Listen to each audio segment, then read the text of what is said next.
শ্রীযুক্ত বিজয়কৃষ্ণ গোস্বামী ও অন্যান্য ভক্তদের প্রতি ঠাকুর শ্রীরামকৃষ্ণের উপদেশ।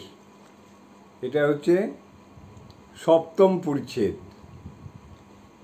ক্লেশ অধিকতরস্তেষাং অব্যক্ত শক্তচেতসাং অব্যক্তা হি গতির দুঃখং দেহবোদ্ভির অবাপ্যতে। গীতা 12 অধ্যায়ে 5ম শ্লোক।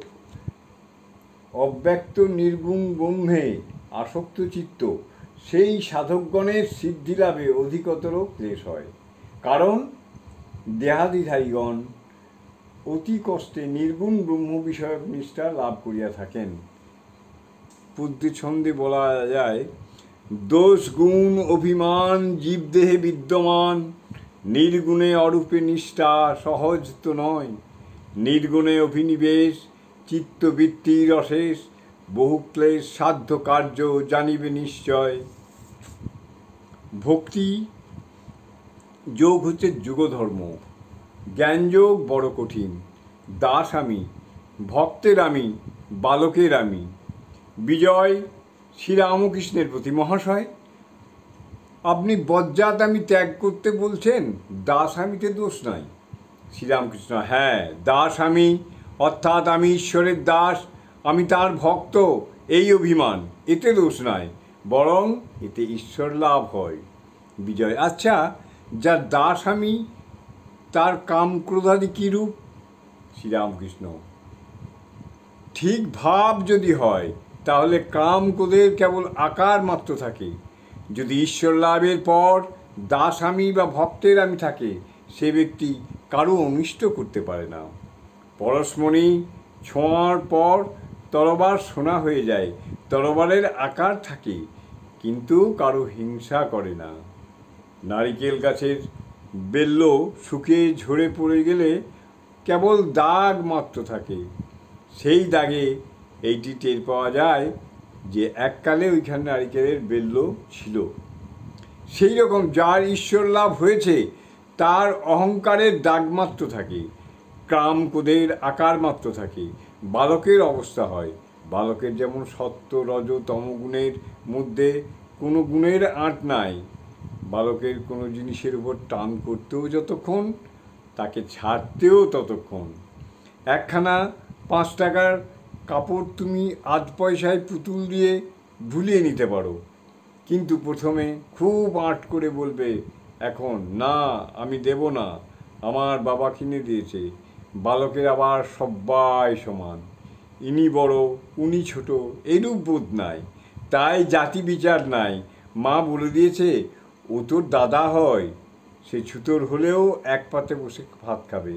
বালকের ঘৃণা নাই, সূচি অসুচি বোধ নাই, পায়খানায় গিয়ে হাতে মাটি দেয় না।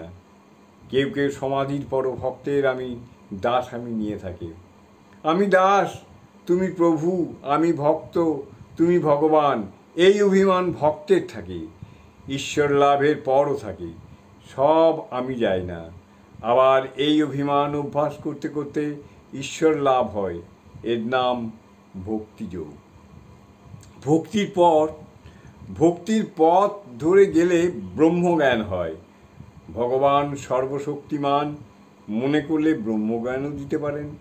ভক্তেরা প্রায় ব্রহ্মজ্ঞান চায় না, আমি দাস, তুমি প্রভু, আমি ছেলে, তুমি মা, এই অভিমান রাখতে চায়। বিজয়: যারা বেদান্ত বিচার করেন তারাও তো তাকে পান। শ্রীরামকৃষ্ণ: হ্যাঁ, বিচার পথেও তাকে পাওয়া যায়, একেই জ্ঞানযোগ বলে।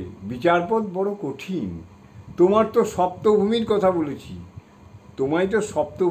বলেছি। সপ্তভূমিতে মন পৌঁছালে সমাধি হয়।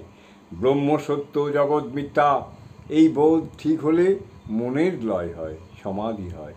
কিন্তু কলিতে জীব অন্নগত প্রাণ, ব্রহ্ম সত্য জগৎ মিথ্যা কেমন করে বোধ হবে? সে বোধ দেহবুদ্ধি না গেলে হয় না। আমি দেহ নয়, আমি মন নয়, চতুর্বিংশতি তত্ত্ব নয়, আমি সুখ দুঃখের অতীত, আমার আবার রোগ শোক জরা মৃত্যু কই? এসব বোধ কলিতে হওয়া কঠিন। যতই বিচার করো, কোনখান থেকে দেহত্ব বুদ্ধি এসে দেখা দেয়। অসত্য গাছ এই কেটে দাও, মনে করলে মূল শুদ্ধ উঠে গেল, কিন্তু তারপর দিন সকালে দেখো গাছের একটি ফেকড়ি দেখা দিয়েছে। দেহাভিমান যায় না, তাই ভক্তিযোগ কলির পক্ষে ভালো। বর্তমান কলিযুগে ভক্তিযোগী হচ্ছে কলির পক্ষে ভালো, সহজ। আর চিনি হতে চায় না, চিনি খেতে ভালোবাসি।